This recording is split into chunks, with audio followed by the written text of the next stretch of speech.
When people ask me what the best things are about working at BBC R&D, I usually have a few answers, one of which is the fact that I get to work with colleagues who are really motivated, really passionate and really intelligent. One of the things that took me by surprise is just how friendly everyone is and just how passionate they are about things. You get to talk to all these people who are incredibly smart and they tell you about the projects they're working on, or they might even tell you about some crazy side project they're doing over the weekend. The department is a very fun place to be. It's kind of a really good community atmosphere, conducive to kind of creative and innovative research. So the graduate scheme is 2 years and you get to work with 3 different teams on 3 different projects. And at the end of it, you get to do a 3-month placement in any department of the BBC. So one of the nice things about the scheme is that you are involved in real projects. You're actually building, real things, discovering new ideas. It's far too much fun. You're getting paid to learn, basically, and they train you. And there's a great atmosphere of learning new things, making new things. It's really cool. The graduate scheme was a really good grounding for kind of a career as a research engineer. This year I became a lead R&D engineer, which is scary and exciting.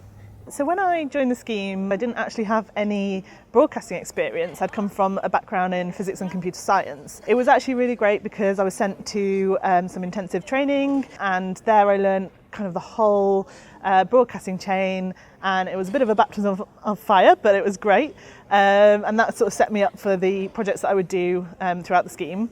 My first project with R&D was working with the video compression team and helping them develop the Turing codec. And we've used it to encode things like planet Earth in 4K high dynamic range, which is really cool. One of the side projects that I've done during my time here was to build an augmented reality sandpit for the BBC Horizon programme in order to help them explain how water once shaped the landscape of Mars.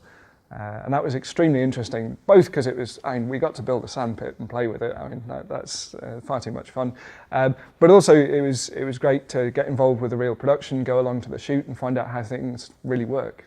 So it's great. You really feel like you're playing with stuff on the cutting edge. Since Joining the audio team, we've got to work on an amazing array of sort of big BBC programmes like The Proms, Doctor Who, did some stuff for the Natural History Unit with Planet Earth 2.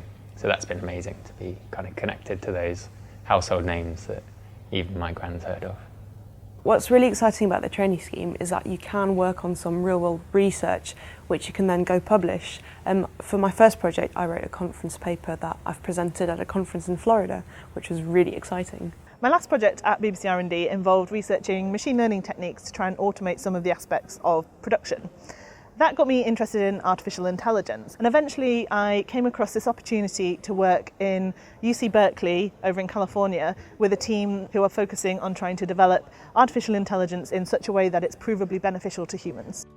Being attached to the BBC name and everything that it represents means it opens a lot of doors and people listen to what you say. Yeah, it's something you can be proud of.